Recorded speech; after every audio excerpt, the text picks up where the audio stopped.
Baik, kembali menjawab pertanyaan ini ada pertanyaan dari saudari Sophia menanyakan, "Dokter, apa sih tanda-tanda vaskulitis itu?" gitu. Maka perlu saya sampaikan dan mungkin di beberapa video saya sebelumnya sudah sering saya bahas ya. Vaskulitis itu artinya adalah adanya radang pada vaskuler, pada pembuluh darah.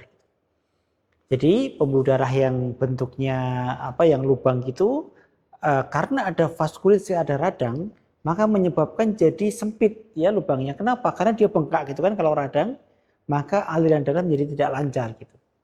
Maka semua gejala-gejala vaskulitis akan muncul gara-gara tidak lancarnya pembuluh darah ini gitu. Gara-gara tempat yang awalnya harus dapat asupan darah cukup, dia tidak cukup nih. Maka muncul keluhan gitu ya. Kalau yang terjadi vaskulitis ada di pembuluh darah otak, maka tentu ini akan menyebabkan keluhan sifalgia berat, nyeri kepala hebat, migrain, tension, headache misalnya, vertigo ya. Ini adalah keluhan-keluhan yang paling sering muncul gara-gara vaskulitis gitu. Dan banyak yang konsultasi ke dokter saraf, setelah dilakukan pengecekan tidak didapatkan kelainan apa-apa, dikonsultasikan ke kami.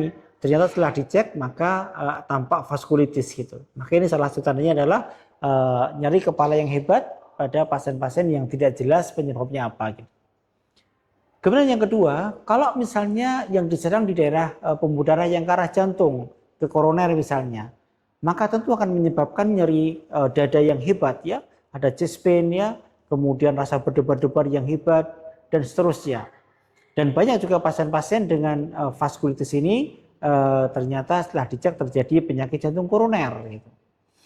Atau ada juga belum lama pasien laki-laki autoimun yang dengan keluhan impotensi.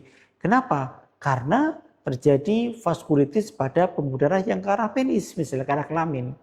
Maka ini pun juga bisa menyebabkan sumbatan sehingga terjadi impoten dan lain sebagainya. Maka keluhan yang pertama adalah keluhan sesuai dengan daerah ataupun tempat yang tidak dialiri darah dengan baik. Ya. Kemudian yang kedua adalah keluhan karena mudah pecahnya pembuluh darah karena radang ini gitu. Jadi kalau dia pecah maka akan menimbulkan keluhan. Misalnya pecahnya di pembuluh darah di kulit, terjadi bintik-bintik merah, gampang lebam-lebam misalnya ya, kebiruan, jadi tidak terbentur sesuatu yang berat jadi lebam misalnya. Hanya stres saja jadi lebam, maka ini pun juga tanda dari vaskulitis gitu. Ya. Kemudian muncul bintik-bintik merah yang cukup banyak, maka ini pun juga tanda dari vaskulitis. Mimisan terlalu sering juga jangan-jangan vaskulitis, ya.